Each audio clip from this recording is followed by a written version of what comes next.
Camarade président Vladimir Poutine, camarade président chef d'État africain, camarade chef de délégation, bonjour. C'est un honneur pour moi ce matin donc de prendre la parole ici et de vous passer donc le salut fraternel du peuple du pays des hommes intègres.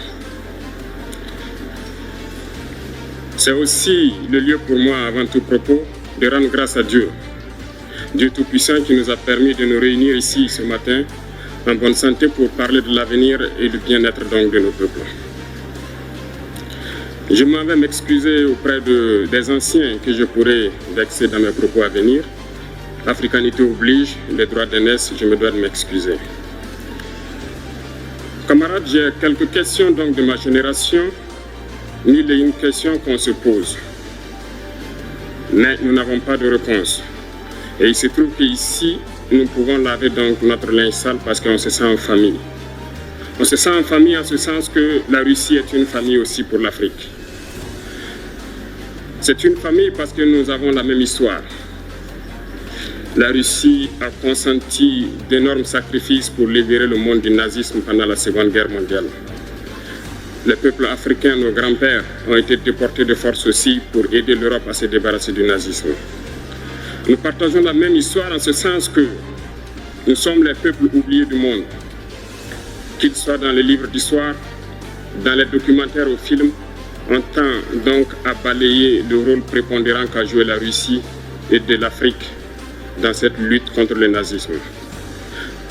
Nous sommes ensemble parce que actuellement nous sommes là pour parler de l'avenir de nos peuples, de ce qui va advenir demain, de ce monde libre auquel nous aspirons, de ce monde sans ingérence dans nos affaires internes. Nous avons les mêmes perspectives et je souhaite que ce sommet soit l'occasion donc de pouvoir tisser de très bonnes relations en vue d'un meilleur avenir de nos peuples. Les questions que mes générations se posent sont les suivantes, si je peux me résumer, c'est de ne pas comprendre comment l'Afrique, avec tant de richesses sur notre sol, avec une nature généreuse, de l'eau, du soleil en abondance, l'Afrique est aujourd'hui le continent le plus pauvre. L'Afrique est un continent affamé. Et comment se fait-il que les chefs d'État traversent donc le monde à mendier? Voici des questions que nous nous posons et que nous n'avons pas de réponse jusque-là. Nous avons l'occasion de tisser de nouvelles relations. Et j'espère que ces relations puissent être les meilleures pour donner un meilleur avenir à nos peuples.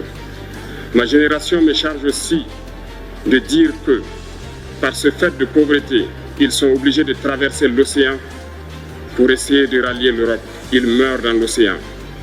Mais que prochainement, ils n'iront pas traverser parce qu'ils viendront devant nos palais pour chercher leur pitance quotidienne.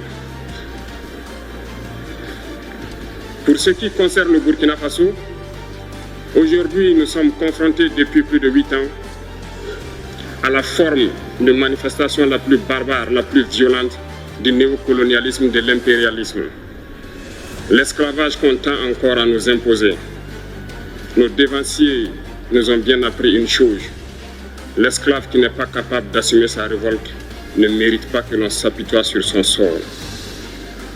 Nous ne nous apitoyons pas sur nos sorts, on ne demande pas que quelqu'un s'apitoie sur notre sort. Le peuple burkinabé a décidé de lutter contre l'île terroriste en mesure de relancer son développement. Dans cette lutte, des vaillants peuples, des vaillantes populations se sont engagées à prendre les armes face au terrorisme. Ceux que nous avons affectueusement appelés les VDP, des volontaires. Nous sommes surpris de voir les impérialistes traiter ces VDP de milices et de tout type. C'est décevant. Parce qu'en Europe, lorsque des peuples prennent les armes pour défendre leur patrie, on les traite de patriotes. Nos grands-pères ont été déportés pour sauver l'Europe. Ce n'était pas avec leur consentement, contre leur gré. Et bien au retour, on se rappelle bien qu'à Tiaroy, lorsqu'ils ont voulu revendiquer leurs droits élémentaires, ils ont été massacrés. Cela ne fait rien donc.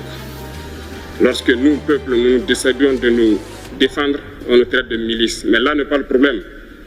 Ce qui est le problème, c'est de voir des chefs d'État africains qui n'apportent rien à ces peuples qui se battent, mais qui chantent la même chose que les impérialistes en nous traitant de milices, en nous traitant donc d'hommes qui ne respectent pas les droits de l'homme.